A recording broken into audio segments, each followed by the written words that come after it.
Third BCom third BSc computer students కి web technology subject లో భాగంగా ఇప్పుడు మనం లిస్ట్స్ ఇన్ హెచ్టిఎంఎల్ అనే టాపిక్ చూస్తున్నాం. సాధారణంగా హెచ్టిఎంఎల్ లో 3 రకాల లిస్టులు ఉంటాయి.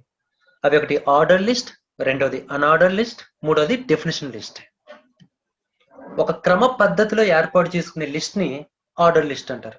ఇక్కడ చూడండి, కాఫీ, టీ, మిల్క్ 1, 2, 3 అనే ఒక ఆర్డర్ లో వీటిని అరేంజ్ చేసుకోవడం జరిగింది. ఇక్కడ వీటికి 1, 2, 3 అనే నెంబర్స్ మనం ఇచ్చాం. దీన్ని ఆర్డర్ లిస్ట్ అంటారు. ఇక్కడ 1, 2, 3 ఈ నంబర్స్ అని ఇచ్చుకోవచ్చు, లేదా ABCD ఆల్ఫాబెట్స్ అని ఇచ్చుకోవచ్చు, లేదంటే రోమన్ నంబర్స్ అని కూడా ఇక్కడ మనం ఇచ్చుకోవడం జరుగుతుంది. ఇది ఆర్డర్ లిస్ట్. ఒక క్రమ పద్ధతిలో ఉండే లిస్ట్ ని ఆర్డర్ లిస్ట్ అంటారు. ఒక క్రమ పద్ధతి అవసరం లేనటువంటి లిస్ట్ ని అన్ఆర్డర్ లిస్ట్ అంటారు. ఇక్కడ ఉన్న కాఫీ, టీ, మిల్క్ కి చూడండి, ముందు డాట్లు ఉన్నాయి, నంబర్స్ లేవు. ఇలాంటి లిస్టుల్ని అన్ఆర్డర్ లిస్ట్ అంటారు. అంటే ఎటువంటి ఒక క్రమ పద్ధతిలో అరేంజ్ చేసుకోవాల్సిన అవసరం లేనటువంటి లిస్ట్ ని అన్ఆర్డర్ లిస్ట్ అంటారు. ఒక క్రమ పద్ధతిలో అరేంజ్ చేసుకుంటే అది ఆర్డర్ లిస్ట్, ఆ పద్ధతి అవసరం లేదు అనుకుంటే అన్ఆర్డర్ లిస్ట్ లో ఉంటాయి. ఇక మూడవది డెఫినేషన్ లిస్ట్. ఈ డెఫినేషన్ లిస్ట్ అనేది కూడా అన్ఆర్డర్ లిస్ట్ లాంటిదే. కాకపోతే ఇక్కడ ఇందులో 2 భాగాలు ఉంటాయి. ఒకటి డేటా టర్మ్, రెండోది డేటా డెఫినేషన్. ఇక్కడ చూడండి మీరు, కూల్ డ్రింక్, హాట్ డ్రింక్ ఈ 2 డేటా టర్మ్స్, అంటే జస్ట్ హెడింగ్స్ గా ఉన్నాయి. ఆ లోపల ఉండే కంటెంట్స్ ని డేటా డెఫినేషన్ అంటారు. అంటే ఇక్కడ 2 భాగాలు ఉంటాయి డేటా డెఫినేషన్ లిస్ట్ లో. ఒకటి డేటా టర్మ్, రెండోది డేటా డెఫినేషన్. 3 రకాల లిస్టుల గురించి చెప్పినప్పుడు, ఒకటి ఆర్డర్ లిస్ట్, 2 అన్ఆర్డర్ లిస్ట్, మూడవది డెఫినేషన్ లిస్ట్.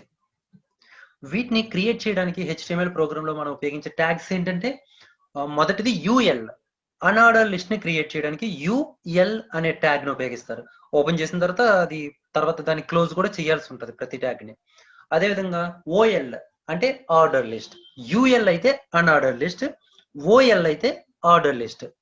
ఇక ఆ లిస్ట్ ఐటమ్స్ రాయడానికి మనం LI అనే ట్యాగ్ ని ఉపయోగిస్తాం. LI అంటే లిస్ట్ ఐటమ్. తర్వాత డెఫినేషన్ లిస్ట్ ని క్రియేట్ చేయడానికి DL అనే ట్యాగ్ ని ఉపయోగిస్తాం. డేటా టర్మ్ ని క్రియేట్ చేయడానికి DT అనే ట్యాగ్ ని ఉపయోగిస్తాం. డేటా డెఫినేషన్ ని క్రియేట్ చేయడానికి DD అనే ట్యాగ్ ని మనం యూజ్ చేస్తాం. ఈ ట్యాగ్స్ ని ఉపయోగించి మనం లిస్ట్స్ అనే ప్రోగ్రామ్స్ ని HTML లో రాయగలం మనం. ఇప్పుడు ప్రోగ్రామ్స్ చూద్దాం. నేను మొదటిగా మీకు ఆర్డర్ లిస్ట్ గురించి చెప్తున్నాను. నోట్ ప్యాడ్ లో దీని యొక్క కోడ్ ఉందో ఒకసారి చూడండి. బాడీ సెక్షన్ లో మొదటిగా నేను హెడ్డింగ్ 2 అని ఇచ్చి ఎన్ ఆర్డర్డ్ HTML లిస్ట్ అని ఒక హెడ్డింగ్ పెట్టుకున్నాను. H2 కానీ, లేదంటే ఇంకా కొంచెం చిన్నగా ఇద్దాం, ఇది H3 ఇస్తున్నాను. ఓపెన్ చేసిన ట్యాగ్ని ఇక్కడ నేను క్లోజ్ చేశాను. తర్వాత ఇది మెయిన్ కంటెంట్ ఇది. సో దీన్ని మీరు గుర్తుపెట్టుకోవాలి. చూడండి, ఆర్డర్ లిస్ట్కి నేను ట్యాగ్ ఏమి ఉపయోగించాను, OL అనే ట్యాగ్ను ఉపయోగించాను. తర్వాత లిస్ట్ ఐటమ్ కాఫీ, లిస్ట్ ఐటమ్ని క్లోజ్ చేశాను. తర్వాత లిస్ట్ ఐటమ్ టీ, లిస్ట్ ఐటమ్ని క్లోజ్ చేశాను.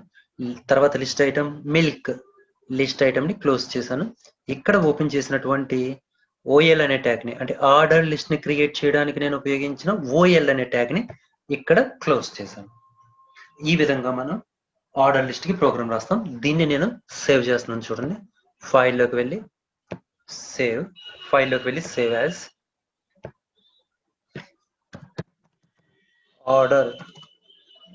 order.html, order.html, save, minimise. ఇదిగో ఇక్కడ క్రియేట్ అయింది. దీని మీద రైట్ బటన్ క్లిక్ చేసి ఓపెన్ విత్ గూగుల్ క్రోమ్, లేదా డైరెక్ట్ గా డబుల్ క్లిక్ చేసినా కూడా ఓపెన్ అవుతుంది. ఓపెన్ అయింది. సో దీని యొక్క జూమ్ సైజ్ పెంచుకోవడానికి Ctrl+ ప్రెస్ చేయండి. ఇది ఆర్డర్ లిస్ట్. ఇక్కడ ఒక ఆర్డర్ లో వచ్చింది 1, 2, 3 నంబర్స్ తో వచ్చింది. ఇప్పుడు 1, 2, 3 నంబర్స్ కాకుండా ఆల్ఫాబెట్స్ రావాలంటే మనం ఆ కోడ్ ఎలా రాయాలనేది ఒకసారి మీరు చూడండి. దీని మీద రైట్ బటన్ క్లిక్ చేసి నేను ఓపెన్ విత్ నోట్ ప్యాడ్ లోకి వెళ్తున్నాను. అక్కడ కోడ్ లో చిన్నపాటి మార్పు చేస్తాను నేను. అదేంటంటే, ఇక్కడ OL అనే ట్యాగ్ ఇచ్చాను కదా, అలా ఇస్తే అది డిఫాల్ట్ గా 1, 2, 3 నంబర్స్ ప్రింట్ చేస్తుంది. అలా కాకుండా మరి ఏదైనా రావాలి అనుకుంటే మీరు ఇక్కడ టైప్ అనే అట్రిబ్యూట్ ను ఉపయోగించండి. నేను చూడండి క్యాపిటల్ A ఇచ్చాను. చూసుకుంటే ఎలా రాసాను, type is equal to capital A ఇచ్చాను. ఇప్పుడు దీన్ని సేవ్ చేస్తాను. సేవ్ చేసి మరి రన్ చేయండి దాన్ని. ఇప్పుడు చూడండి అక్కడ 1 2 3కి బదులు ఏబిసి వచ్చాయి. ఓకేనా? స్మాల్ ఆల్ఫాబెట్స్ రావాలంటే మీరు ఏం చేస్తారంటే అక్కడ క్యాపిటల్ ఏకి బదులు స్మాల్ ఏ ఇవ్వండి. క్యాపిటల్ ఏకి బదులు ఇక్కడ మనం స్మాల్ ఏ ఇచ్చాం. ఇప్పుడు దీని యొక్క అవుట్పుట్ ఏ విధంగా వస్తుందో చూడండి. అంటే మీరు గుర్తుపెట్టుకోండి, ఓన్లీ ఓఎల్ ఇస్తే అక్కడ 1 2 3 4 నెంబర్స్ వస్తాయి డిఫాల్ట్ గా. అలా కాకుండా మీకు క్యాపిటల్ ఏబిసిలు కానీ స్మాల్ ఏబిసి కానీ రోమన్ నెంబర్స్ కానీ రావాలంటే అక్కడ టైప్ అని అట్రిబ్యూట్ ఉపయోగిస్తున్నాం. చూడండి ఏ విధంగా వచ్చిందో. రోమన్ నెంబర్ రావడానికి కూడా నేను ఇప్పుడు కోడ్ చెప్తున్నాను మీకు. జస్ట్ అక్కడ ఏమీ లేదు, మీరు టైప్ దగ్గర స్మాల్ ఐ ఇస్తున్నాను, ఏ బదులు స్మాల్ ఐ. స్మాల్ ఐ ఇస్తే రోమన్ నెంబర్ స్మాల్ లెటర్స్ వస్తాయి, క్యాపిటల్ ఐ ఇస్తే క్యాపిటల్ రోమన్ నెంబర్స్ వస్తాయి. సేవ్, డబుల్ క్లిక్ చేయండి. ఎస్, ఈ విధంగా మనం ఆర్డర్ లిస్ట్ ని క్రియేట్ చేస్తాం. అంటే టైప్ అనే అట్రిబ్యూట్ ని కూడా మీరు గుర్తుపెట్టుకోండి. ఓఎల్ అనే ట్యాగ్ తో పాటు టైప్ అనే అట్రిబ్యూట్ ని మీరు గుర్తుపెట్టుకోండి. ఇది ఆర్డర్ లిస్ట్. దీన్ని అన్ఆర్డర్ లిస్ట్ గా మార్చుకుందాం. ఇప్పుడు రెండోది అన్ఆర్డర్ లిస్ట్ కదా, ఒక క్రమ పద్ధతిలో అరేంజ్ చేయాల్సిన అవసరం లేనటువంటి లిస్ట్ ని అన్ఆర్డర్ లిస్ట్ అంటాం అనుకున్నాం. ఇప్పుడు అన్ఆర్డర్ లిస్ట్ గా దీన్ని చేంజ్ చేస్తున్నాను.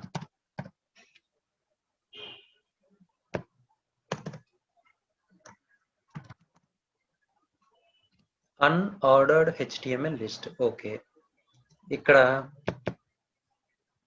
మరి ట్యాగ్ ఏంటి? ఇక్కడ ఓఎల్ కాదు కదా, యూఎల్ అనే ట్యాగ్ ని ఇవ్వాలి. యూఎల్ అంటే అన్ఆర్డర్డ్ లిస్ట్. యూఎల్ ని క్లోజ్ చేస్తున్నా. మిగతా నేను ఏమీ మార్చలేదు. అందులో ఉన్న కంటెంట్స్ అవే, కాఫీ, టీ, మిల్క్ అనేవి. ఇక లిస్ట్ ఐటమ్స్ కూడా ఉపయోగించాను. ఇందాక నేను ఆర్డర్ లిస్ట్ కి ఓఎల్ అనే ట్యాగ్స్ ఇచ్చాను, వాటికి బదులు అన్ఆర్డర్డ్ లిస్ట్ కోసం నేను జస్ట్ దాన్ని యూఎల్ గా చేంజ్ చేశాను, అంతే. సేవ్ చేయండి, ఫైల్లోకి వెళ్ళి సేవ్, క్లోజ్. ఓకే, దీన్ని డబుల్ క్లిక్ చేయండి. ఎస్, ఈ విధంగా అన్ఆర్డర్ లిస్ట్ క్రియేట్ అవుతుంది. ఓకే కదా. నెక్స్ట్ ఒకటి ఆర్డర్ లిస్ట్ అయింది, రెండు అన్ఆర్డర్ లిస్ట్ అయింది, మూడవది డెఫినేషన్ లిస్ట్. దీని గురించి చూద్దాం. ఇక్కడ కోడ్ చూడండి మీరు, ఇది main content. Yes, DL definition list ని క్రియేట్ చేయడానికి డిఎల్ అనే ట్యాగ్ ని ఉపయోగించాను. సో ఆ డెఫినేషన్ లిస్ట్ ని క్రియేట్ చేశాను, చివరిని దాన్ని డిఎల్ అనే ట్యాగ్ ని క్లోజ్ చేశాను. ఇది ఓకే. తర్వాత డేటా టర్మ్స్ ని క్రియేట్ చేయడానికి డిటి అనే ట్యాగ్ ని ఉపయోగించాను. చూడండి అక్కడ, ఇక్కడ డిటి ఉపయోగించాను.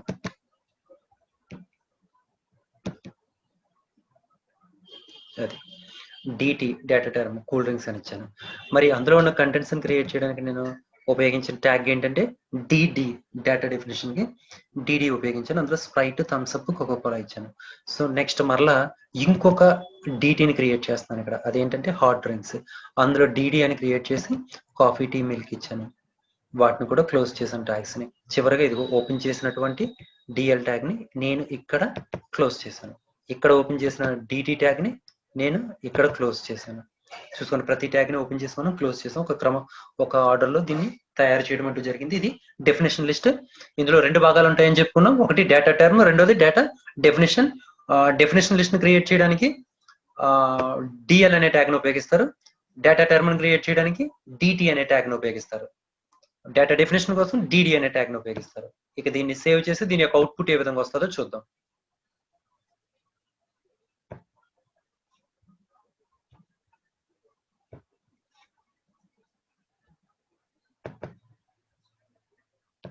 ఫైల్లోకి వెళ్ళి save as dl.html. Yes, close. ఇది ఇక్కడ క్రియేట్ అయింది. దీని మీద డబుల్ క్లిక్ చేయండి. ఎస్, ఈ విధంగా దీని యొక్క అవుట్పుట్ వచ్చింది. వీటిని లిస్ట్స్ అంటారు. మూడు రకాల లిస్టులు మనం చెప్పుకున్నాం. ఒకటి ఆర్డర్ లిస్ట్, రెండు అన్ఆర్డర్ లిస్ట్, మూడవది డెఫినేషన్ లిస్ట్. లిస్ట్ని ఎలా క్రియేట్ చేయాలో నేను ప్రోగ్రామ్ రాశాను. ఆ ప్రోగ్రామ్ కనుక వచ్చిన అవుట్పుట్ ని వెబ్ పేజ్ లో కూడా నేను మీకు చూపించడం జరిగింది. Thank you.